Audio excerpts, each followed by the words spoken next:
You're listening to Popcorn and Politics. What's the real deal? Hosted by Audrey Bell Kearney and Derek J. Wilson. Asking the hard-hitting questions you want answers to from political leaders and political hopefuls from around the world.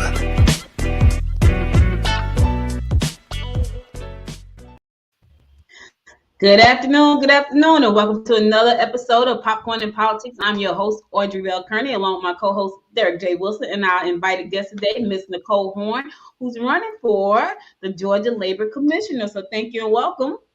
Thank you so much for having me. I'm excited to be here and get a chance to talk politics, talk labor, and whatever else comes up. I'm ready. All right, we're ready. Well, listen, y'all, I gotta tell y'all. Hold on. Before we jump in, today is my co-host Audrey Bell Kearney's 21st birthday. Happy birthday! Happy Thank birthday! you. I got a great dinner after this. I heard that Parkside District was really good, so I'm headed to Parkside District after this. Anywhere that has seafood, I'm good. I was like, do they have seafood? Because that's all I care about. They have seafood. Yeah, okay, good. So what is your seafood of choice, Audrey? Crabs and lobster. Okay. Yeah. I eat crab at least 3 times a week, literally. Oh wow. At least. Yeah. You know, it was crazy. I gotta tell y'all a quick story. So I had my physical done at the beginning of the year. I just knew my cholesterol probably was off the charts because I love seafood and I love cheese. And she said to me, a normal cholesterol is 100. Yours is a 54. Oh, wow. That's awesome. I was like, really? She's like, yeah. I was like, is that normal? She's like, some people are just made like that. Thank God for me, because I probably be screwed up. Because clearly I'm not made like that at all. So I'm blessed. Cheese is my weak spot too. Cheese is my weak spot too. Oh God, I love cheese. I mean, eating cheese my whole life. Okay. Anyway, enough about me and cheese and food. Let's get on with the show. So Nicole, thank you so much. You're running for a state position as well, and so I'm just gonna jump right in. You know, what do you see some of the problems and why are you running? Wait. Let's go back. Okay. Let's tell them a little bit about who you are. I know you are a small business owner, so let's start there, and then we'll go to the why. I am. So, I was, Audrey, and I know that you have that same passion that I have for small business owners. Mm-hmm. Like it's been a passion of mine. We owned a company for 15 years, a little more than 15 years, and it was a higher education consulting firm. Mm-hmm. It's what makes me uniquely qualified for this job, and I'll tell you why. What my firm did is we used labor data to work with universities across the country and help them figure out programs they should launch. And in many cases, we helped build those programs that would lead to jobs for adult students. So, and it's things like knowing what are the hot jobs and how to make sure someone's prepared for that job, and actually building those programs that have helped. I've literally helped thousands of Georgians move into a career that makes, a strong, more than a living wage, a strong living wage. It's more than a job, it's a career. And that same passion and concern is what I'm bringing to the Department of Labor. You know, Nicole, you said something about living wage. For those of you who don't know what that is in the state of Georgia, what is a living wage here in the state of Georgia? Well, I didn't mean to roll my eyes, because right now we're talking about $15 an hour as the living wage. And I think we're talking about that because with our current Republican General Assembly, that's probably the best we could hope to do until we flip the General Assembly. But we've been talking about $15 an hour as the living wage for 10 years. And those of us who live in Metro Atlanta know it is certainly not $15 an hour. It is in some of the more rural parts of Georgia. That's still the case.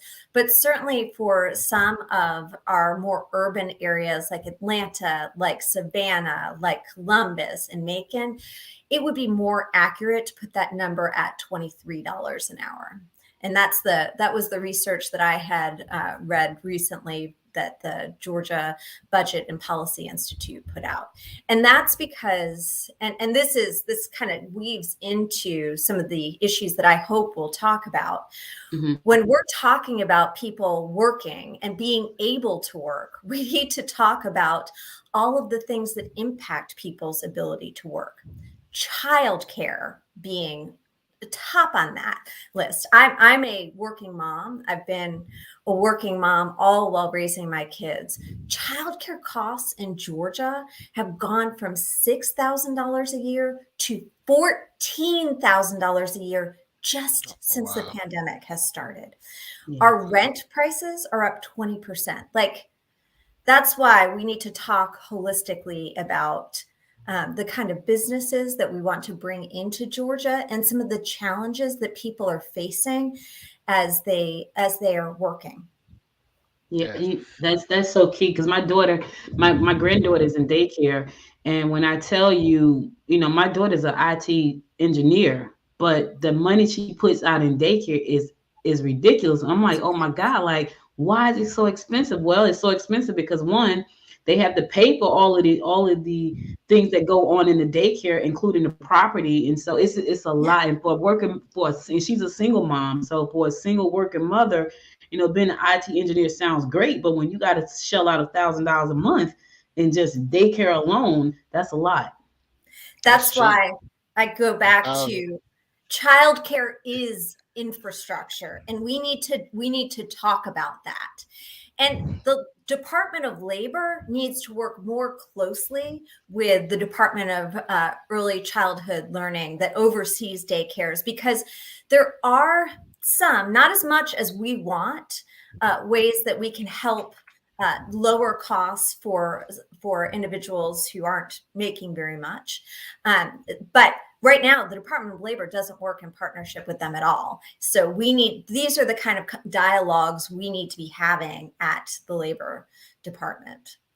So I feel like I'm getting ahead of myself a little bit. No, this is good. This is good because I got Oh more no. questions. I Oh didn't no, want it's to. I good. didn't want to Yeah. base the whole talk on child care. But as you were saying, I was just thinking. So, are there Here's what I find: there are low income working parents. Then there are single parents who are not low income, but they still face the same kind of issues. So there are Yes. always programs available for the working low income parent. But what about the parent that's not low income but still struggle? Because that's a real situation. Yeah, you Right. absolutely are right. It is. And I think that there is, so I think about also, so some working parents are lucky enough to work in companies that offer childcare. But that is a small percentage. 43% of Georgians work for small businesses. Mhm. And I am here to tell you that small businesses want to be better advocates for their parents. They want them to have the flexibility to work. This is where the Department of Labor needs to create consortiums so that small business owners can come together and perhaps figure out how to share childcare costs. This is also, though, where a good labor commissioner is not just ready to work on what's happening in the state of Georgia, but get up to the federal government and advocate for making sure childcare is part of the build back, part of our infrastructure plans. We need to be Right. advocating on a state level for that. So it is beyond the historical scope of the Department of Labor, but my vision for the department is bigger than what we're doing, because what we're doing is not cutting it. Right. So So that's a great segue to ask the question for people who don't know, what does the Department of Labor, or what does the Labor Commissioner do? Like, yeah. what does that job entail? No, that's a great question. So, the vast majority of the current Labor Department's job, Labor Commissioner's job, is to pay unemployment benefits and to help people find jobs. And so, let me use that context to talk about why I think it's a mess right now. And we need to not only do what they're supposed to be doing better, but also talk about a bigger vision. So um, I want to, if it's okay with you guys, let me tell a little bit of background about me, in Yeah, yeah, addition go to ahead. Oh yeah. being a working mom. Because I grew up in a union household. My dad was a heavy equipment operator, which is a fancy way of saying my dad drove or managed the big machines that built roads. Like, and he Okay. loved his job. Like, he loved his job. So that was what my dad did. And my mom was a nurse. So very, very much working class parents that I saw kind of managing, working full time and managing families. I share this because every year, just about every year, because I grew up in Connecticut until I was 16. So it's been 30 years, y'all, before I moved here. He was laid off because you can't build roads when it's icy and snowy out. And that's what you got in Connecticut. So my dad would apply for unemployment benefits and he would quickly receive those benefits. Unemployment insurance is supposed to work that way. You are supposed to be able to apply for it and receive those benefits within 2 to 3 weeks. And they're designed just to make sure that a roof stays over your head and there's food on your table. Like, it is very much a safety net. In Georgia, when the pandemic hit and more than 2 million people applied for unemployment benefits, what I went through is nothing like what they went through and continue to go through. That's the shocking part. We're just about 2 years into this pandemic, and it's still a mess. People are waiting months, 4 to 6 months to receive their unemployment insurance. And y'all, unemployment, you guys may know this, but for those who don't, unemployment insurance is something you earn. It's not a gift. You have to earn your unemployment insurance. And waiting 4 to 6 months is just completely unacceptable. And the reason why people are waiting so long is the current labor commissioner, Mark Butler, he has cut staffing between the end of the Great Recession and the start of the pandemic. He cut staffing in half. He's allowed us to run on a technology system that's so old, it requires a mainframe. And on top of all that, the Department of Labor manages 43 career centers across the state of Georgia. And those career centers are designed to help people find a new job and get their questions answered and help when they have unemployment benefit problems. All of those were closed. They just started opening a few months ago. Again, we are 2 months into this. The department that manages your driver's license, that's been open for years now, for like literally for 18 months now. But DOL stays closed. It's unacceptable. So first and foremost, I want to fix this broken unemployment system so that the safety net is there to work. Right now, far too many people are initially turned down when they apply for unemployment. It's about 80%. That's broken. But we also need better technology and we need to staff up so that when people call over and over and over again, and I've heard stories of people literally calling 100 times and their phone not being answered, that their phone is answered, that somebody is there to help them. But that's not the only reason why I'm running. And this kind of gets back to my roots of building better pathways to better jobs. Our underemployment in Georgia is a big problem. Our underemployment level is a lot higher than our surrounding states. Underemployment, and what underemployment is when you are working at a job for which you're either overqualified or you're not getting the number of hours that you want, is 9% in Georgia. Unless you're a Black or Latino woman, then it's 15%. If you're a Black man, it's 18%. That is Wow. unacceptable. Blows Oh my wow. mind.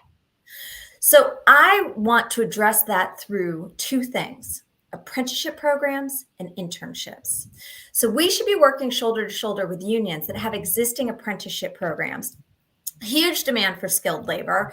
And this is the great place where you can earn while you learn and be set up for a job where you're making $60,000 to $80,000 a year in skilled labor. Last week, I talked with Home Depot about their apprenticeship program. They're actually taking people off the floor of Home Depot, training them to be software engineers to work in Home Depot.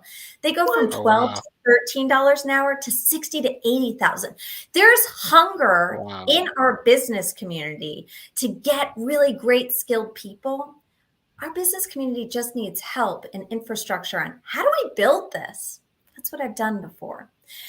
I also share internships because, y'all, we've got 10 of the best HBCUs in the country in Georgia. We have Yeah. Wow. top rated public universities and private universities. Why aren't they working with DOL and businesses on internships to keep our great talent here in Georgia? My vision is to set up internships that are not, I'm going to go get coffee or I'm going to file papers, but projects, paid Mhm. projects that last a semester or a term where you come in and work on something, you're paid for that project, you get experience, and that internship could lead to a job. We had internships at our, and one of our interns is now the director of marketing at the company that bought us. Another one of my Oh, wow. interns is a senior manager at the company that bought us. So these are things we should be talking about. Those are a couple of the things. And I'm sorry, y'all, I get excited and I'm talking at you. So I can Oh, talk about no, the other that's things, but I'll be quiet and let y'all ask me a question first. Listen, we uh, feel your passion, yeah, and I'm over here saying, "Wow, ooh, wow."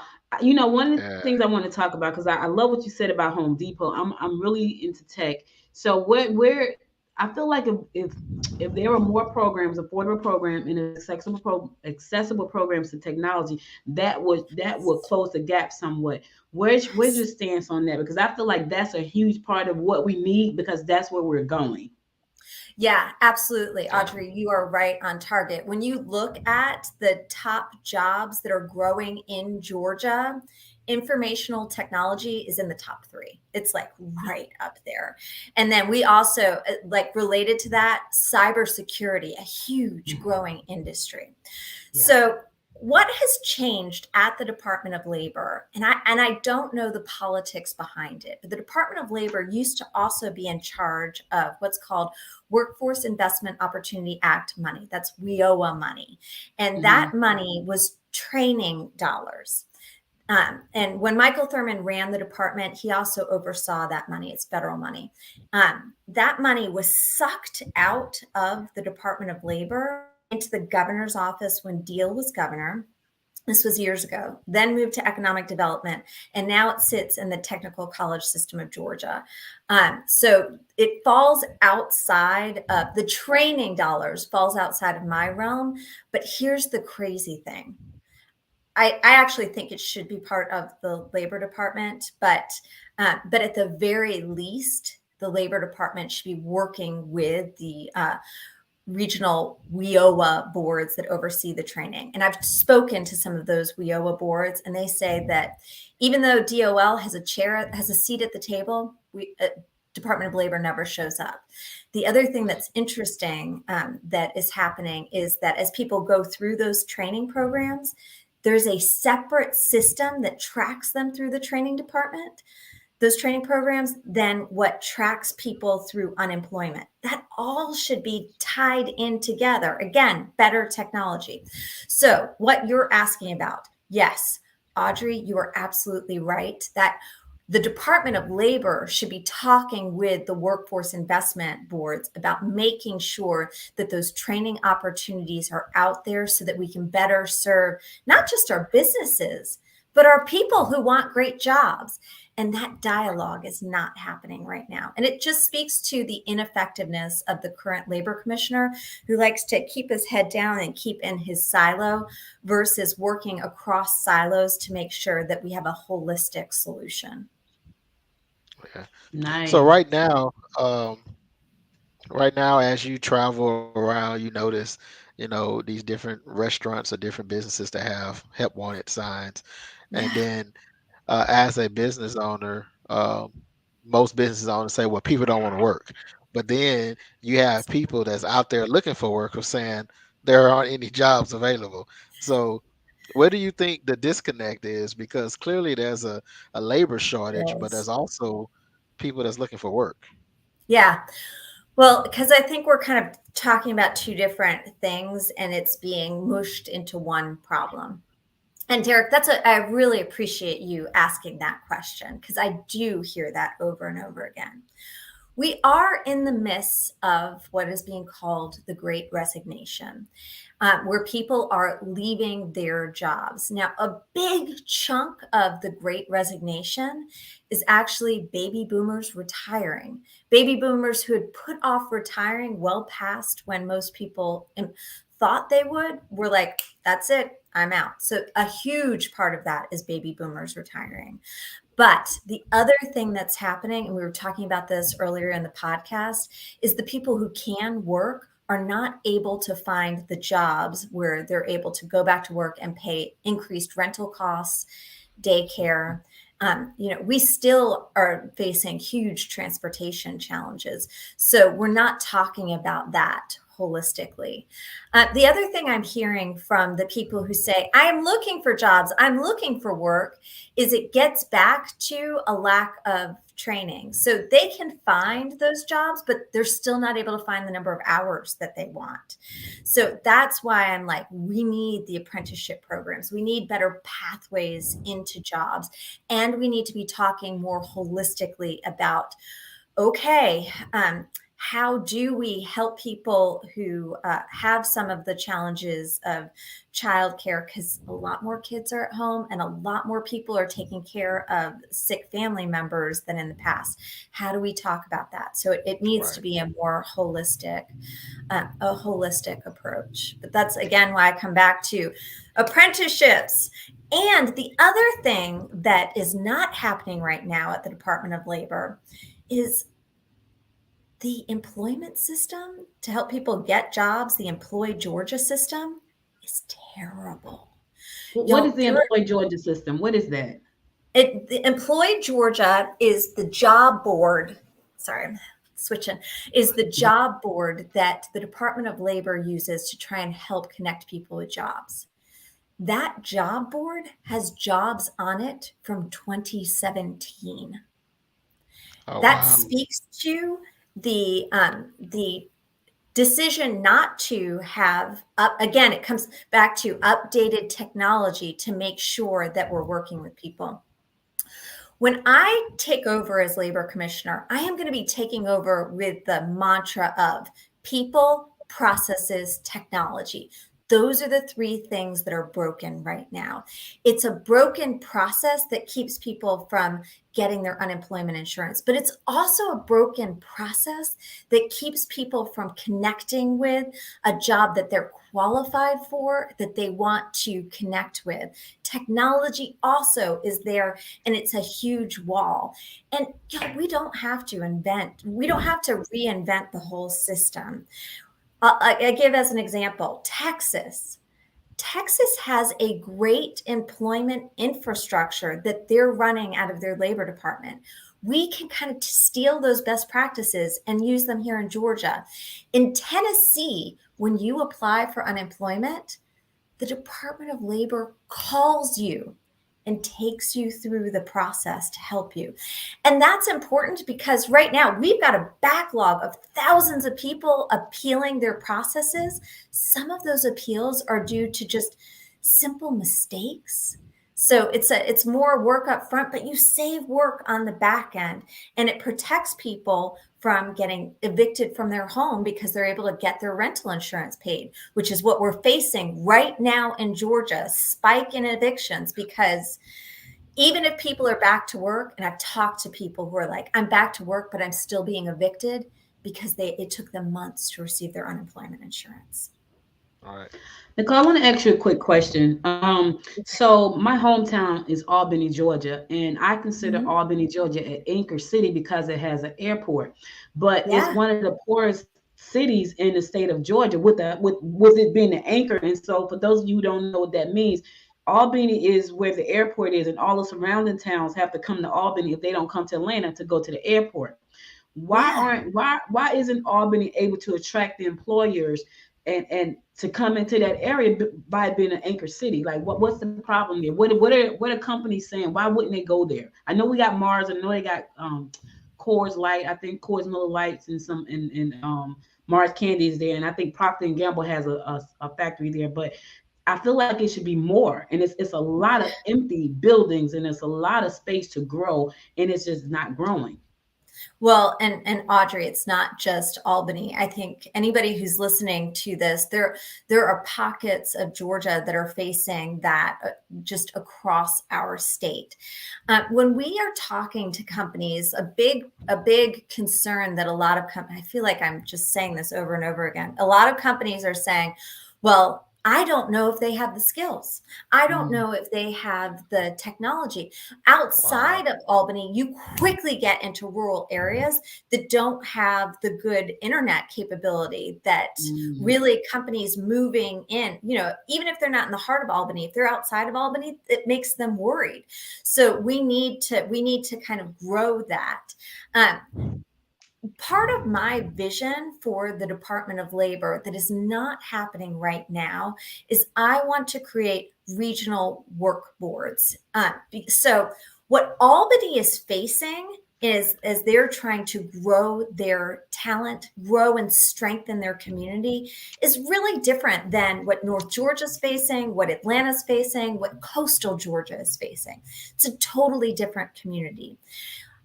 There are also, I can promise you, nonprofits that are ready to jump in and are trying to do great work. There are also unions there that are trying to also bring in more talent. And we've got universities there.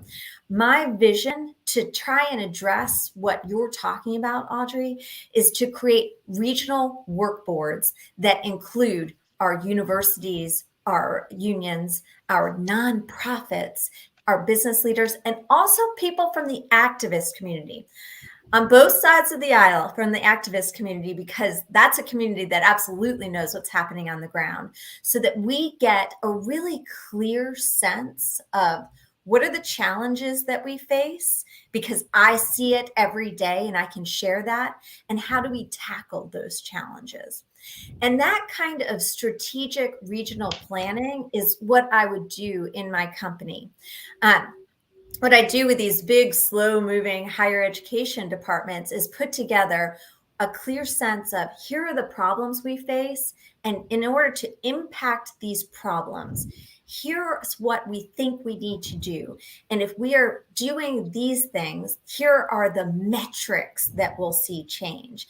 And that kind of mindset of strategic planning, experience building plans and executing those plans within large organizations. That's why, again, I come back to you need somebody with that strong business background. You need somebody who has built pathways to jobs for Georgians before, and you need somebody with a passion to correct the system. Yeah. Yes. How do you Yes. see Yes. the? I'm sorry. Go ahead. How do you see the Department of Labor working with the chambers of commerce throughout the state? Well, the chambers have very much been of this needs to be the best place to grow a business. And I appreciate that. I also want Georgia to be the best place to work. We don't talk enough about that. So we should be able to do that in partnership. The chambers need to see that to make Georgia great, people need to want to work here. People need to want to come in from other states and share their skills and capabilities. And people who are born and raised here need to want to stay here. So I think we can get on the same page with the Chamber of Commerce with that goal. I'm going to be candid. My heart is going to be with people who are working, because a healthy workforce means that people have a healthy education system, have a healthy community. We are all going to grow that way. And I think there needs to be a dialogue on how not only to keep a healthy business, but healthy business is driven by a healthy workforce. So I want to assume the best of our Chamber of Commerces that we can get on that page, but that's going to be the dialogue is how can a successful business absolutely can't happen without a successful workforce. How do we get there? One of the things we talked about earlier, you talked about a living wage, and I have a client. She has a security company, and she pay her security officers $15 an hour. She can't get officers at $15 an hour. Now we're in the metro area, so that probably has a lot to do with it. Yeah. And I think the competition is probably fierce out there, but she pays more than most of the companies in our area, and she can't hire enough people, and she's getting contracts every day, and she can't find the people. I think that's a problem, but how do we fix that problem? Well, I'm curious. So I think some of this is going to be us being creative. So Audrey, the people that she's hiring, do they need to have a high school diploma? I'm sorry, do they need to have not a high school diploma? Do you need that? Do they need to have a college diploma? No, they don't. Okay. So it was interesting to me that I went and spoke to a school in South Atlanta last week about the labor department and asked the kids, I was like, what am I not saying to you? What do you want to hear me say? And one young woman, she raised her hand and she said, we don't get anyone who comes to our school other than military recruiters. How are you going to change that? And I'm hearing you, Audrey, talk about a job that pays $15 an hour. I'd be curious to hear how that job transitions into a career. And if we can talk about, okay, you're going to start here. Let's put together a map for where you go from here. And those kind of jobs that pay the $15 an hour, let's talk about high school graduates who now might be working at jobs that pay less than that. How do we attract them into this and kind of create that pathway? I think what we don't do enough of is figuring out, all right, here's where you are now, or here's where you can start. This is what the pathway looks like. And that's what I'm talking about to my kids about. Like, here's the pathway. Because you don't need a college degree. There's a lot of benefits for a college degree, but you don't need a college degree for everything. You do need a plan. And that's what we need to be talking more about. That's interesting because I don't think she thought about that. She is working with the workforce development to do a job fair, but I don't think she thought about going into the high school. So that's a good thought. Yeah, absolutely. And especially now, we're just a few months away from high school graduation, something for her to consider. The other thing that I didn't have a chance to talk about that I'm going to shamelessly plug right now is y'all may already know this. I did not know this until I started running for this office, and I met with a woman who works with Women on the Rise. Women on the Rise is an organization that helps women leaving the prison system who have served their term, set them up for success as they return to the community. And this woman, we sat down and had lunch, and she's like telling me about her kind of going in and out of the prison system and that struggle that's been. And she said to me, but this time it's different. And I was like, why is it different? She said, this time I have a job. And I was like, wait a minute. Nobody helped you get a job when you left the prison system before? And she's like, no. Wow. I was like, you've got to be kidding. We talk about our recidivism rate and how we want to impact our recidivism rate. Companies receive a tax break for hiring people with criminal records because we want to give people second chances. I will be putting together a team that is going to work with the Georgia prison system to help them get jobs. So that's also something how would you be able to I guess shake that stigma of hiring a felon? Well, I think one of the best ways to do that, Derek, is we have several examples of success stories. And we have companies in Georgia that pride themselves on making those second chance hires part of their culture. And I think an even better advocate for hiring people with coming out of the prison system is to have the current businesses that have done that and have success stories. They need to be my spokespeople. I don't need to be out in front of everything. This department works well when we're working with partners across Georgia. Everybody can be a hero for strengthening our community. I don't need to take all the credit. I don't want to take all the credit. I'll take a little bit, but that's gonna be part of the solution. Oh, okay. That's a That's great. great. I like that partners across Georgia. I like that. I think that's going to be key to moving us forward, especially when it comes to people who are lacking. I know one of the things my client always says is that for some people, depending on the felony, they can get a job with her, but they may not be able to carry a firearm. So that's always an issue too. So that Yeah. brings me up to how do you help those people who do have felony records and they can they may not be able to get it expunged, or is there some kind of expungement program or record restriction program that you're working towards to help them? No, and you're seeing that begin to happen. That was started in the last General Assembly. That push for expungement was started, and it's continuing through this session. And I am just cheerleading that. I also am a believer in banning the box. Um, I would like to see us ask less about people's criminal histories. Right now in Georgia, there's a checkbox to whether or not you have a criminal history to apply for college. Like this kind of, our goal, if someone has served their time, our goal should be to make sure they never get back in the prison system. They've served their time. They have hopefully been in a place where we need to turn things around, and that needs to be part of that vision. So that's where my heart is at and what I would be a supporter of.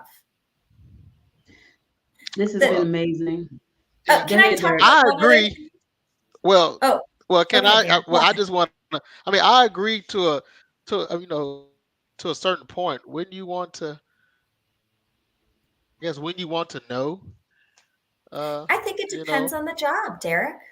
Like, I don't want to, I would absolutely want to know if I was hiring for a high level financial position, if someone has been in jail for embezzling money. I would want to know that. right? Um, Or and, like a and or like a college. Would you like to know? I mean, if it was a sex offender, or like, I mean, I get if it was a non-violent crime. I get that. But if it yeah, was and something Derek, that, so like, you know, don't throw out the baby with the bathwater. Yes, there probably may okay, be exceptions that we need to talk about. But right now, we are throwing out everything and we're not having a everybody, yeah, thoughtful dialogue around what should those exceptions be. And that lack of a okay, thoughtful dialogue is creating unnecessary hindrances for for people people, right? who, you know, for people who gosh, smoked pot in Georgia where it's illegal. Yeah, That they've got a criminal record, but it's legal in so many other states. So I'm just saying, I I agree. don't want to I agree. shut down that conversation because there are probably some exceptions we may need to discuss. I think that conversation is important. I agree. I agree. Could I share with y'all one other thing that I want to do that Yes, that ma'am. you might This is not a think great of conversation. asking? It is. It Thanks, is. Derek. I appreciate it. Um, I want to get back to making Georgia the best place to work. The other thing that the Department of Labor needs is an investigative unit. Here's why I Mm. say that. When people file claims of discrimination, misclassification, unsafe work environments, wage theft, Mm. there's nowhere for them to go. And if you are lucky enough to have the money to hire a lawyer, good for you. But that's not everyone. The Department of Labor should have an advocacy center for workers that investigates these claims, and that, where appropriate, is working with the federal government on their investigation. We should be able to say, oh, this company has lots of claims of misclassification where they're paying people as contractors instead of full-time employees, or this company has lots of claims of discrimination. We need to make sure that everyone is playing by the rules. And in order to do that, you need a unit that is investigating these claims. Georgians need a place to go that is a place for advocacy. And that doesn't exist right now. And is something that I am talking about and advocating for. How many residents do we have in Georgia? Do you know? Because Georgia's a big state not to have something like that. Yes. I know I should know off the top of my head. Audrey, I don't know. Didn't mean to throw a monkey wrench in your stats. No. I just, as we said that, I'm saying to myself, wow, that would be something I would think we would have by Georgia. But we don't. Does any other states have the investigative in the labor department? Well, this is where I'm going to be doing research on that. But I know like Florida does for misclassification. Okay. They hold that as fraud. So yes, I am certain other states have it. And you know what? This is an example of if they don't, they should. And we can set the stage for that.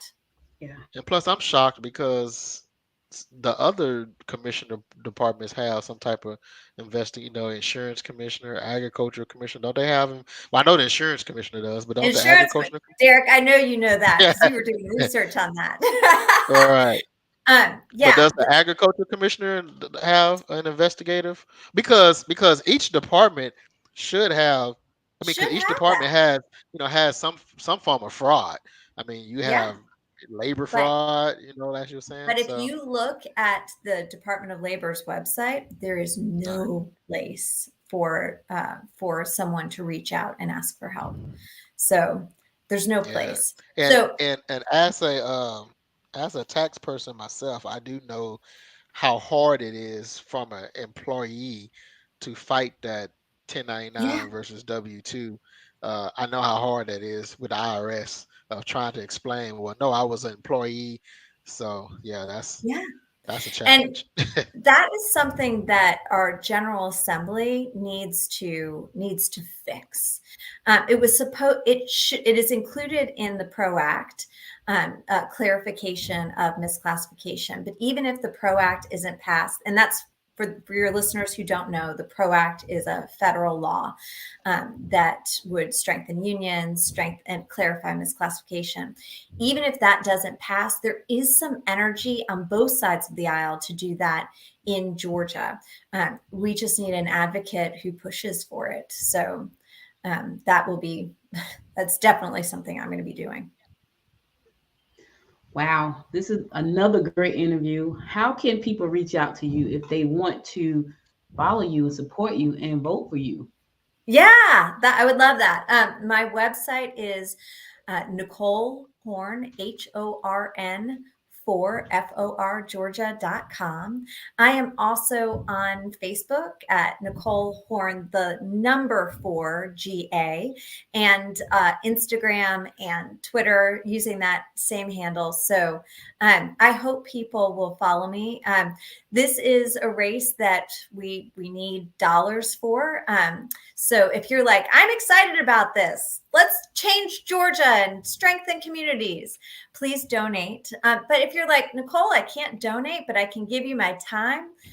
We are looking for volunteers to help us get the word out. And it would be great if anybody wants to work with us. I welcome volunteers, and you can sign up on my website. So I'm excited about it. Thank you.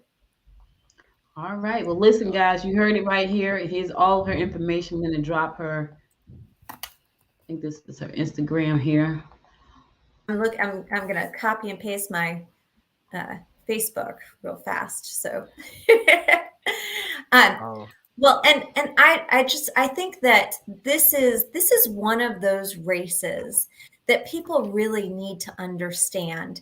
we're not just talking about unemployment insurance. What we're talking about is a safety net that makes sure that people have better jobs, that make sure that people that when this doesn't work well, here, I'll put in my Facebook page.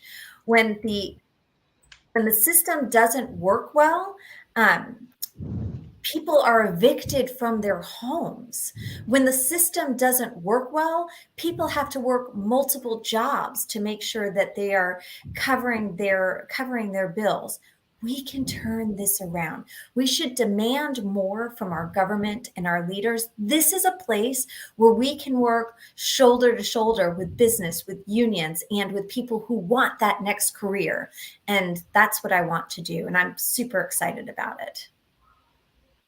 So Well, thank I you think so I much think for it's having me. It was an honor. hey Audrey, I think it's Nicole Horn 4GA, right? Yeah, pretty Yeah. sure. I'm sorry.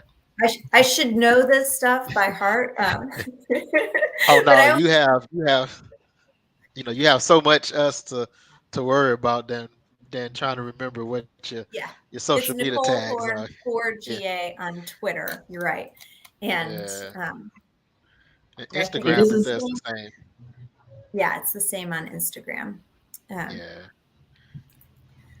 I all was right. wrong. Well, Facebook is the Nicole Horn for Georgia spelled out. So, um, yeah. Okay. Well, I see Y'all you making your rounds throughout the state. So I'm trying. I'm trying really hard. So I was in Savannah earlier this week, and I was in Paulding County yesterday morning. And that's the other thing. If people are like, Nicole, come to my home and meet some of the people, meet my neighbors. We are certainly having meet and greets as well as fundraisers, and it's an honor to get the chance to talk with Georgians. I was in Gwinnett County last Saturday, which was great. Nicole, I got yeah, one quick question for you before we go. That's So right, Audrey. I know you're running for labor commissioner, and I know that your platform is really focused on bringing more jobs. But what happens if someone? I'm a small business owner, and my goal is Mm-hmm. to hire people. Yeah. But what happens if people look at the information and say, okay, well, she's not really for us because I'm a business owner? Because you kind of said it a little bit, and it came back to me because I was thinking about that.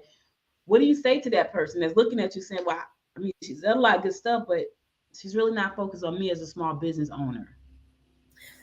Oh, well, I think because I owned a small business. Is that what if other business owners would be skeptical? Is that what you're asking, Audrey? No, what you early in the interview, and I had to remember this early in the interview, you said, I'm focused on the labor side. I'm focusing on jobs, right?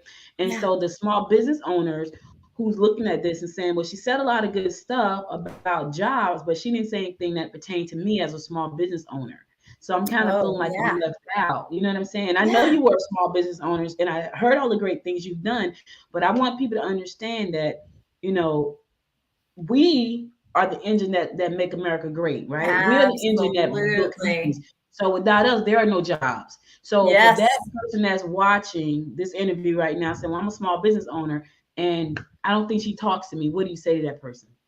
I would say that a small business owner, and you know this, and Audrey, your clients know this. What's core to your success is finding great people, is finding a way to make sure you are connecting with people with the most recent skills and training that you need.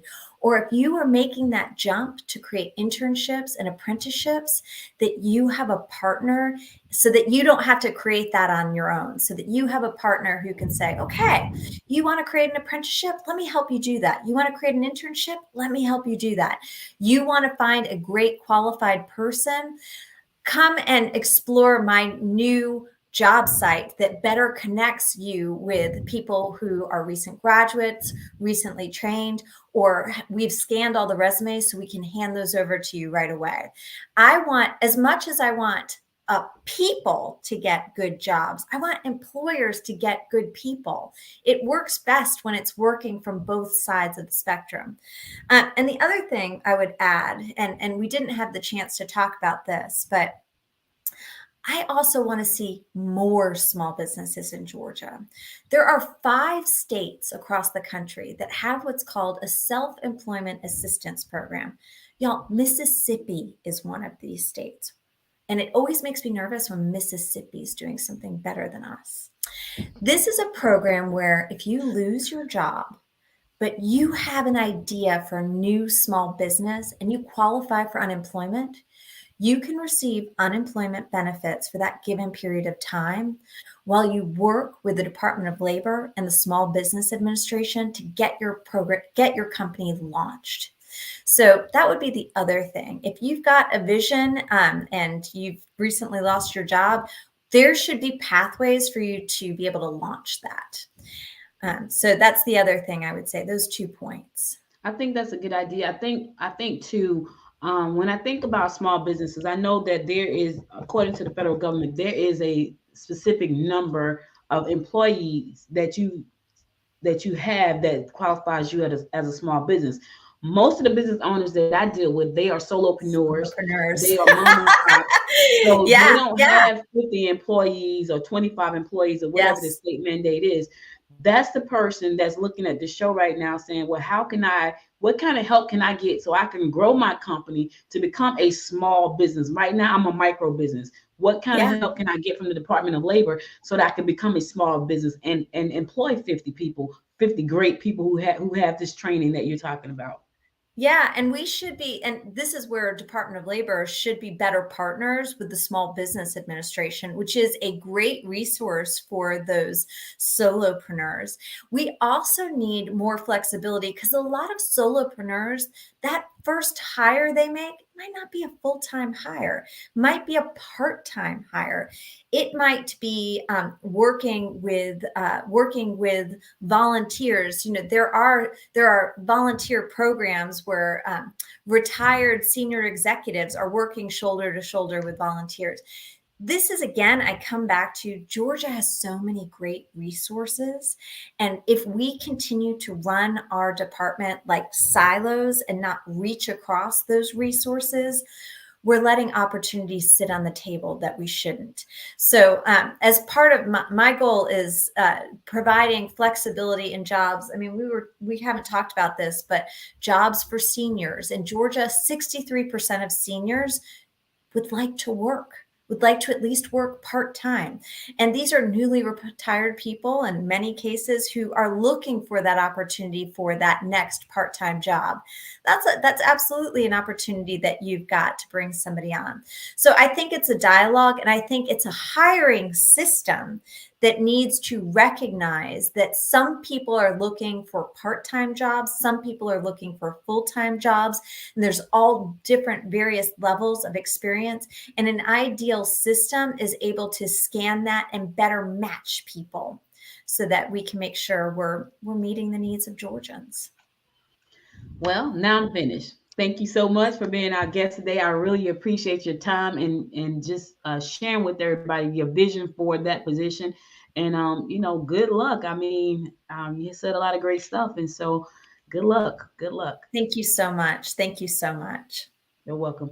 All right, listen, guys, that's all we got for you today. I got to go celebrate my birthday. But listen, come back next week because we have Commissioner Marlene Foscue, who's going to be our guest. So come on in, talk to her. She's done some amazing things in Gwinnett County, and she's going to be here to share with you what she's done and what her plans are for the future of Gwinnett. So be sure to tune in next Sunday, same bad time, same bad place. And for those of you who don't know what that is, it's 1 p.m. Sunday live.